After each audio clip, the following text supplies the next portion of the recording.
Hoje nós vamos estar falando um pouquinho para vocês sobre circuitos que passam pelo DR e circuitos que não passam pelo DR. Para isso nós vamos usar esse quadro de distribuição, onde nós temos um DR geral, como vocês podem ver aqui, ó. As duas fases mais o neutro que veio lá do padrão de entrada, percebe que elas passam aqui, ó, pelo DR geral e liga, alimenta a entrada dos disjuntores dos circuitos terminais. Já o neutro saindo do DR liga aqui, ó, o barramento de neutro. Os neutros saindo do barramento de neutro, mais os aterramentos saindo do barramento de aterramento, com as fases saindo aqui, ó, dos disjuntores dos circuitos terminais, alimenta circuitos de iluminação com circuitos de tomadas que passaram aqui, ó, todos pelo DR geral. Vamos agora mostrar para vocês uma tomada com interruptor, onde nós temos chegando o circuito de tomada mais o circuito de iluminação que passaram aqui, ó, pelo DR geral desse quadro de distribuição. Então aqui, ó, nós temos a tomada com o interruptor. O circuito da tomada é esse circuito aqui, ó, onde nós temos o fio vermelho, fio verde e fio azul.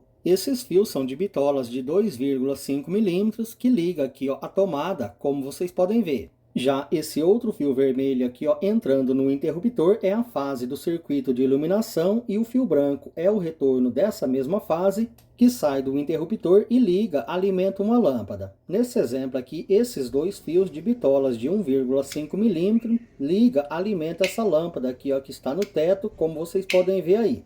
Nesse exemplo aqui, como os dois circuitos passam pelo DR geral, ou seja, o circuito de iluminação mais o circuito de tomada são protegidos pelo DR geral, então se eu pegar a fase do circuito aqui, ó, de tomada e ligar no lugar da fase que está ligada aqui, ó, no interruptor que alimenta a lâmpada, com certeza o DR ele não vai desarmar. Agora, se eu tenho somente circuito de tomada passando pelo DR e o circuito de iluminação fora do DR fazendo esse mesmo procedimento, com certeza o DR ele desarma. Vamos agora já fazer esse teste na prática. Vamos estar mostrando isso aí para vocês.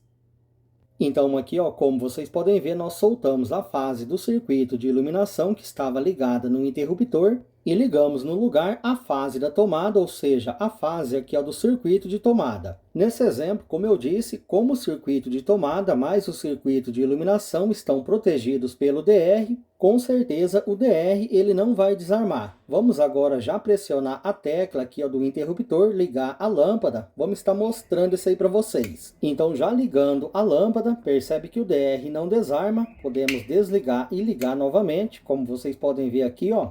O DR permanece ligado. Agora, se só o circuito de tomada passasse pelo DR e o circuito de iluminação fora do DR, com certeza o DR teria desligado, desarmado, onde iria desligar a lâmpada. Existem alguns casos que a pessoa compra um interruptor inteligente com tomada e liga no lugar aqui, ó, do interruptor simples com tomada, usando aí a fase do circuito de tomada. Com isso, o DR desarma e o interruptor inteligente não funciona, isso porque somente o circuito de tomada está passando aí pelo DR. Ou seja, lá no quadro de distribuição tem o circuito de tomada que passa aí pelo DR e tem o circuito de iluminação que não passa pelo DR. Então nós vamos ter a fase mais o neutro do circuito de tomada passando protegida aí pelo DR, já o circuito de iluminação fase neutro fora do DR. Com isso, ligando a fase da tomada que passou pelo DR no interruptor, essa mesma fase ela vai entrar em contato com o neutro do circuito de iluminação que não passou pelo DR, ou seja, o neutro do circuito de iluminação ele vai passar por dentro da lâmpada, vai chegar aqui, ó, no fio branco, sendo o retorno da fase, onde entrando em contato com a fase do circuito de tomada que passou pelo DR, com certeza esse mesmo DR ele vai desarmar.